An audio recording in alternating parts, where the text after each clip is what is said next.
sendirian di kamar, Anda mikir gitu, surga itu ada nggak? Pernah nggak Anda mikir gitu? Pernah Bang Edis. Nah, pernah nggak Anda mikir Tuhan tuh ada nggak? Pernah Anda mikir gitu nggak? Pernah nggak?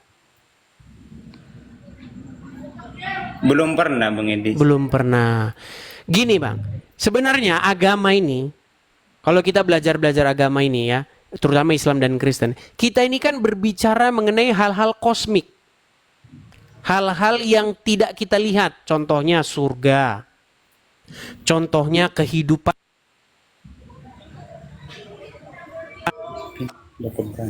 Halo? Iya, iya. Kita ini kan berbicara mengenai hal-hal yang belum kita lihat kan, contohnya kehidupan setelah kematian. Iya. Oke. Sekarang begini Bang, bagaimana kita yakin bahwa surga, kehidupan setelah kematian itu memang benar-benar nyata? Kematian, Bagaimana kita meyakini bahwa surga, kehidupan setelah kematian itu benar-benar ada?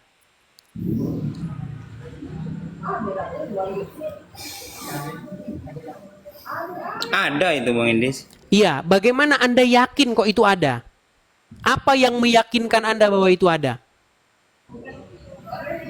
Ya kan saya ikutan ajaran Nabi Orang kita. mati di kuburan kan? Ya itu. Bang, kekristenan tahu nggak Bang? Jantungnya, pondasi dasar atau hal yang paling fundamental di dalam iman kekristenan itu adalah kebangkitan Yesus itu. Yesus bangkit dari kematian. Jadi dia itu mengalahkan yang namanya maut, mengalahkan kematian itu. Itu jantung kekristenan itu. Kalau itu tidak ada, kebangkitan Yesus itu nggak ada, Kristen itu bubar. Bukan hanya Kristen yang bubar. Agama itu sudah waktunya dimasukkan ke tong sampah. Iya.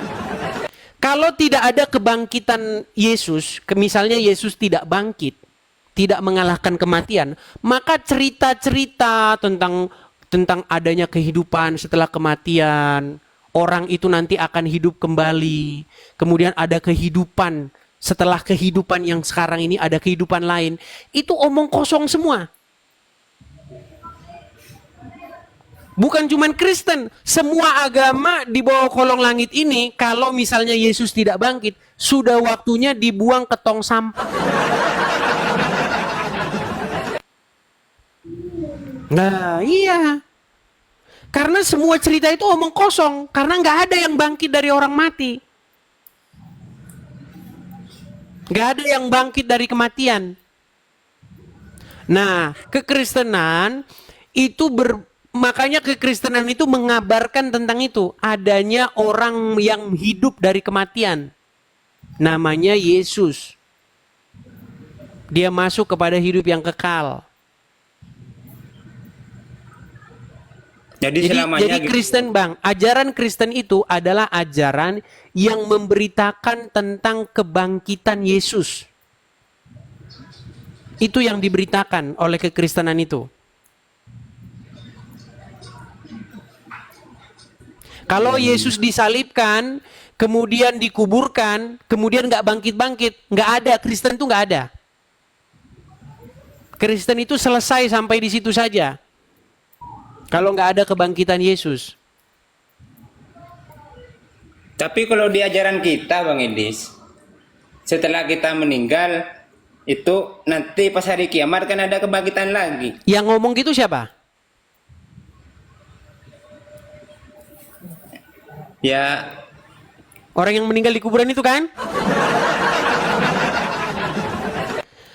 Omongan Muhammad itu tidak bisa diverifikasi. Omongan Muhammad itu tentang surga, tentang kehidupan yang akan datang, nanti ada siksa kubur, dikubur ditanya man rabbuka, siapa Tuhanmu, man nabiuka, siapa nabimu.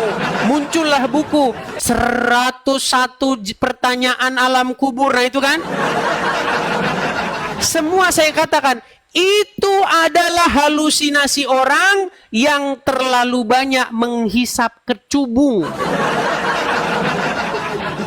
Iya. Siksa kubur lah, pertanyaan alam kubur, ditanya begini. Itu kan kata Muhammad. Muhammad sendiri yang ngomong itu ada di kuburan sekarang. Jadi semua yang dikatakan Muhammad itu menjadi omong kosong. Tak ubahnya seperti omongannya Lia Eden. Tahu Lia Eden? Lia Aminuddin? Nah itu. Iya. Ahmad Musaidek. Omongannya tak ubahnya seperti omongan mereka. Nggak bisa dipercaya gitu loh. Karena tidak ada bukti kosmiknya. Nah, saya percaya kata Yesus tentang cerita-cerita Yesus. Tentang akhir zaman. Tentang kehidupan setelah kematian. Saya percaya dengan omongan Yesus karena ada bukti kosmiknya, yaitu dia sendiri bangkit dari antara orang mati. Puji Tuhannya sampai sekarang saya masih percaya tentang kebangkitan Yesus itu. Iya, ini mau Dan nanya itulah lagi. yang diberitakan oleh murid-murid Yesus. Murid-murid Yesus itu memberitakan hal-hal itu. Nah, bagi orang-orang sejamannya, bagi orang-orang yang hidup sejaman dengan murid-murid, sejaman dengan Paulus, mereka itu ditertawakan. Kata orang-orang yang mendengar berita tentang Yesus itu, mereka itu adalah orang-orang gila yang memberitakan hal-hal gila. Itu ditulis di dalam surat Paulus. Ya, pemberitaan Kristen ini memang terdengar bodoh bagi orang-orang yang akan binasa. Jadi Kristen itu memberitakan itu, Bang, memberitakan tentang kebangkitan Yesus itu. Itulah jantungnya, dasarnya Kristen itu. Jadi kalau di Bang nanya Bang. Jadi kalau di Kristen itu kalau udah meninggal itu nggak bangkit lagi. Apa gimana Bang ini? Baik, karena kita semua itu berdosa, semua orang yang di bawah kolong langit ini berdosa, makanya kita takluk kepada kematian itu. Kita mati, kita takluk kepada kematian itu. Yang tidak tunduk kepada dosa itu adalah Yesus. Jadi orang Kristen itu masih punya dosa ya habis meninggal itu. Ya, orang Kristen itu punya dosa, tetapi dosanya itu tidak diperhitungkan. Karena sudah ada Yesus yang menggantikannya, yang melakukannya. Contohnya gini Bang, ini kita bicara dogma ya, walaupun saya jarang sekali bicara dogma. Gini, menurut Bible, dosa itu datang melalui satu orang, yaitu Adam. Adam yang pertama, manusia yang pertama. Jadi manusia yang pertama melakukan dosa, dan akibat daripada dia melakukan dosa itu, maka semua manusia itu berbuat dosa. Nah, lalu ada manusia yang kedua, yaitu Yesus. Nah, dia tidak melakukan dosa. Makanya dosa datang melalui satu orang. Pembenaran juga datang melalui satu orang, yaitu Yesus. Jadi sebenarnya Bible itu atau hukum Musa, hukum Taurat itu menuntut supaya semua orang itu hidup sesuai dengan apa yang diinginkan oleh hukum Taurat, dan semuanya gagal. Musa gagal, saya gagal, Anda gagal, semua gagal melakukan hukum Taurat itu. Nggak ada yang lolos. Satu-satunya yang lolos itu Yesus. Nah, makanya kami Kristen-Kristen ini Bang, orang-orang Kristen kan berdosa, melakukan kesalahan, tetapi kami tidak dipandang kami tidak diperhitungkan kesalahan kami itu, karena yang melakukan itu sudah ada, yaitu Yesus. Makanya ibarat kata berdiri di muka pengadilan, kami itu berdiri di belakangnya Yesus. Jadi Yesus menjadi juru selamat kami. Gitu loh. Bang ya, kalau misalkan kita ya maaf ya Bang, misalkan kita lah berbuat dosa gitu apa-apa gitu. Jadi kita itu udah ada yang nanggung gitu ya. Ya, kalau di dalam ajaran agama Kristen, misalnya kita berbuat dosa nih. Ya kan? Iya. Nah, Iya, benar. Nah, Iya benar. sudah ada satu orang yang melakukan dengan sempurna, tidak melakukan cacat dan celah, yaitu Yesus. Jadi yang dipandang ketika penghakiman, yang dipandang itu bukan kita, tetapi Yesus. Makanya Yesus menjadi pembenar. Tetapi barang siapa yang menjadi milik Yesus, dia melakukan apa yang Yesus mau. Kan banyak muslim bilang nih, kan dosa udah ditebus Yesus nih, berarti kita maling aja. Bukan gitu. Saya kasih contoh. Contoh sederhana, kita pakai bahasa sederhana ya. Betul nggak para pahlawan kita itu sudah mengorbankan darah mereka untuk kemerdekaan negara ini? Iya. Jadi kita ini sudah dibayar oleh darah para pejuang negara ini, betul? Betul. Nah, sebagai warga negara yang baik, apakah kita harus menginjak darah para pahlawan kita itu? Menginjak-injak dan meludahi darah itu? Tidak, kan? Bang Odi. Tidak. Iya, benar. Tetapi kita harus menghargai darah yang tertumpah itu, betul? Iya. Dengan cara bagaimana? Dengan cara mengisi kemerdekaan yang sudah diberikan mereka untuk membuat negara ini menjadi sesuai dengan apa yang mereka inginkan. Supaya negara ini merdeka, tidak hidup di bawah jajahan. Begitu, betul?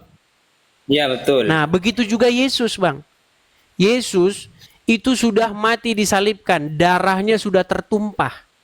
Jadi setiap orang yang menerima Yesus itu menghargai darah itu. Dengan cara bagaimana dia hidup? Dengan cara dia harus memerdekakan dirinya dari perbudakan iblis. Seperti itu. Makasih Edis TikTok, makasih. Jadi inti kekristenan itu gitu, Bang. Jadi bukan karena Anda sudah dibayar oleh darah Yesus, terus Anda semena-mena melakukan, udah ditebus Yesus, bikin dosa lagi. Bukan gitu, Bang. Sebaliknya justru, dia akan menghargai darah itu. Makanya barang siapa yang memandang kepada dia, dia akan sembuh. Itu, Bang, intinya itu.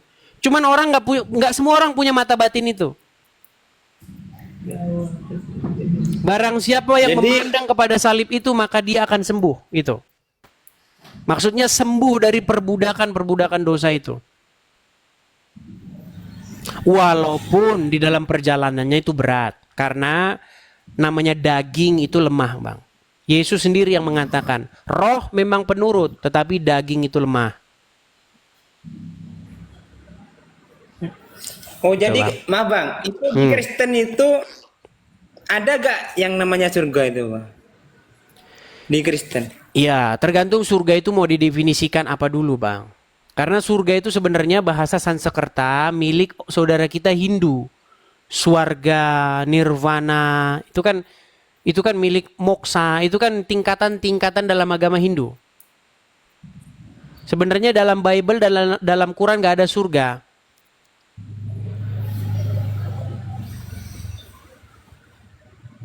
Terus apa adanya, Bang, itu? Ya, Bible itu bicara mengenai kerajaan, Bang. Kerajaan.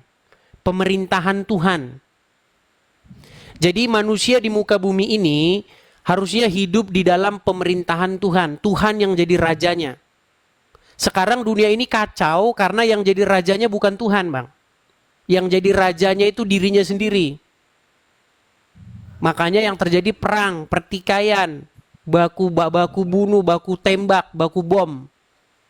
Ya, karena apa? Karena semua orang pengen menjadi raja atas dirinya sendiri. Makanya kalau kita bicara Bible, itu bicara mengenai kerajaan surga, di mana Tuhan menjadi raja di muka bumi ini, memerintah untuk selama-lamanya. Itu maksudnya, kerajaan yang dimaksud dalam Bible itu kayak begitu. Jadi kita nggak bicara hal-hal yang ngomong kosong gitu, nggak. Iya, kayak kerajaan Tuhan itu diwujudkan sekarang juga di muka bumi ini. jadi misalkan nanti ya orang Kristen kalau udah meninggal semua nanti itu dikumpulkan jadi satu, terus yang mendampingi Yesus itu ya, Bang Edis. Gitu. Ya, maksudnya. Di dalam Bible dikatakan bahwa Yesus itu kelak akan datang kembali ke dunia ini untuk memerintah selama-lamanya. Dulu Yesus itu datang sebagai raja, tetapi dia diolok-olok. Raja dari mana kamu katanya?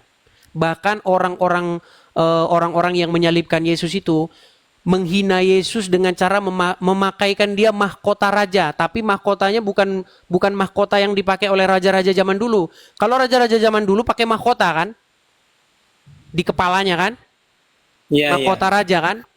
Nah, Iya, betul. orang-orang yang menyalibkan Yesus itu mengejek dan menghina Yesus dengan memakaikan Yesus mahkota duri. Ada sebuah tumbuhan di Israel itu, tumbuhan yang dia Iya. itu ada durinya. Saya pernah lihat itu. Nah, itu ditali di kepala, dimasukin ke kepalanya Yesus dipakai. Daulat hai raja, lalu dipukuli. Karena orang tidak menerima dia. Raja dari mana lu katanya? Mana kamu kerajaan dari mana gitu. Bahkan Pilatus yang mau menyalibkan Yesus itu juga nanya begitu. Kamu raja dari mana kamu, kata Pilatus. Mana kerajaanmu katanya. Apa kata Yesus? Kerajaanku bukan dari dunia ini katanya. Nah, itu Yesus kedatangan yang pertama. Yesus itu akan datang 2 kali. Nah, nanti dia akan datang lagi yang kedua dan dia akan memerintah, mendirikan pemerintahan di bumi ini untuk selama-lamanya. Pemerintahan Sang Mesias itu. Itu yang masih kita nanti-nantikan.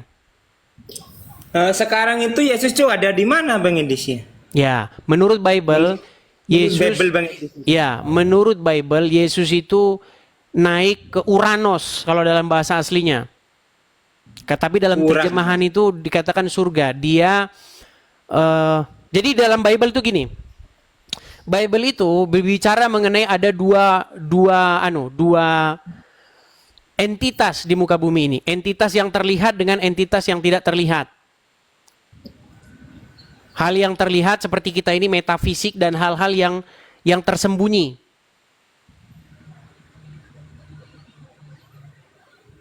Nah, jadi Yesus masuk ke dunia yang metafisik itu sekarang. Menurut Bible. Menurut Bible gitu. Ya.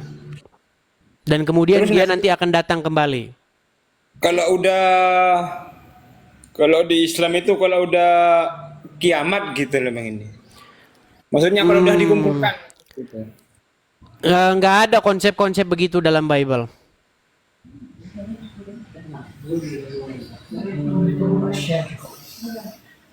Kalau di Islam itu nanti dikumpulkan di padang mahsyar Bang Idis.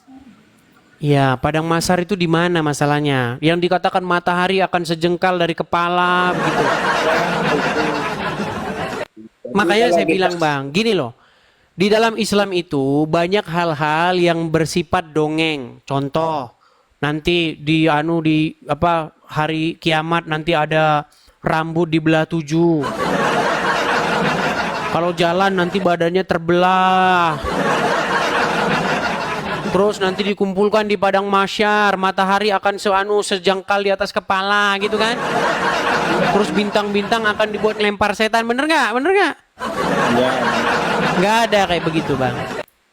Oh di Kristen itu gak ada kayak gitu Bang. Nggak ada kayak begitu. Iya. Di dalam ajaran Kristen itu memang ada dunia kosmik yang baru saya bilang katakan tadi itu, dunia metafisik.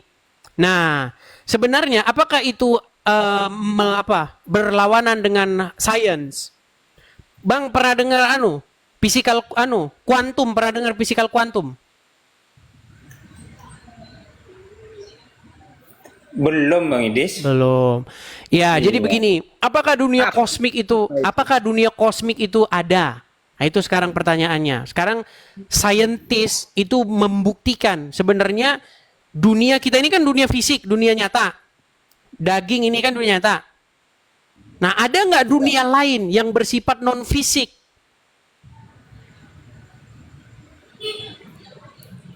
Gak ada Bang Idis. Nah, memang kita tidak bisa melihatnya secara kasat mata. Tetapi apakah itu melawan sains? Nah, makanya Abang belajar fisikal kuantum. Oh iya. Ya, makasih Bang Idis ya. Makasih. Ya, jadi makanya gini Bang, saya itu selalu menghindari membahas hal-hal yang bersifat metafisik itu karena memang kita ini nggak nyampe akal kita ke situ. Makanya saya lebih cenderung membahas hal-hal yang bersifat ilmiah. Kalau kita membahas hal-hal yang surga, kehidupan yang akan datang, kita sama-sama nggak tahu, Bang. Kita belum pernah ke sana. Tapi bagaimana kita meyakini bahwa itu ada? Bagaimana kita meyakini bahwa itu real atau fakta tentang kehidupan setelah kematian itu? Masalahnya di dalam Bible Yesus tuh bangkit.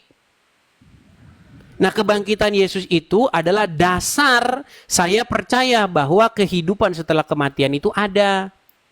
Nah, dalam agama Islam apa dasarnya untuk percaya? Kan semua masih hayalan semua. Muhammad yang cerita tentang itu juga masih di kuburan.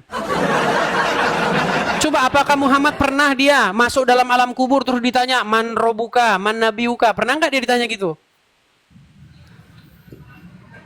Kan nggak pernah, dia juga nggak pernah.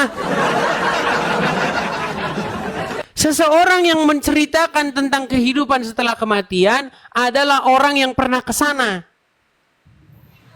Emang siapa Bang Edi yang pernah ke sana? Nah, Injil berbicara tentang sosok yang bernama Yesus. Makanya sekarang PR besar umat manusia itu membuktikan itu. Gitu loh. Untuk apa murid-murid Yesus memberitakan itu kalau itu bukan sebuah kenyataan? Nah, sekarang itu kan para ahli-ahli teologi, para sarjana-sarjana teologi kan mengkaji itu. Apakah kebangkitan Yesus itu adalah sebuah peristiwa yang terjadi atau omong kosong? Kan itu dalam kajian.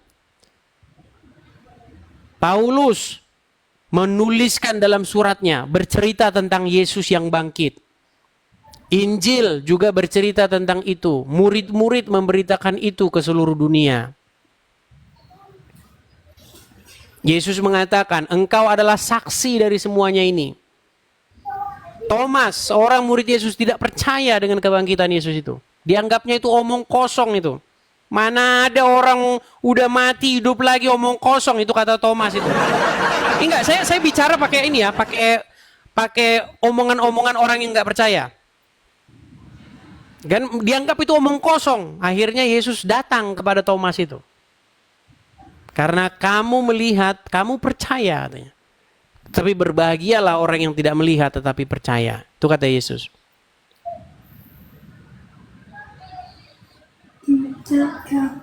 Gitu, Bang. Makasih Bang Edis ya, sebelumnya mau turun dulu Bang Edis. Oke, Bang. Oke. Makasih. Oke, gitu aja Bang ya. Ya, Oke, kalau ada terima waktu, kasih. Ya, Saya terima turun aja, kasih Bang, ya. Selamat malam. Ya, Oke. ya, ya. Oke, saya turunkan. Iya, itu ya teman-teman ya.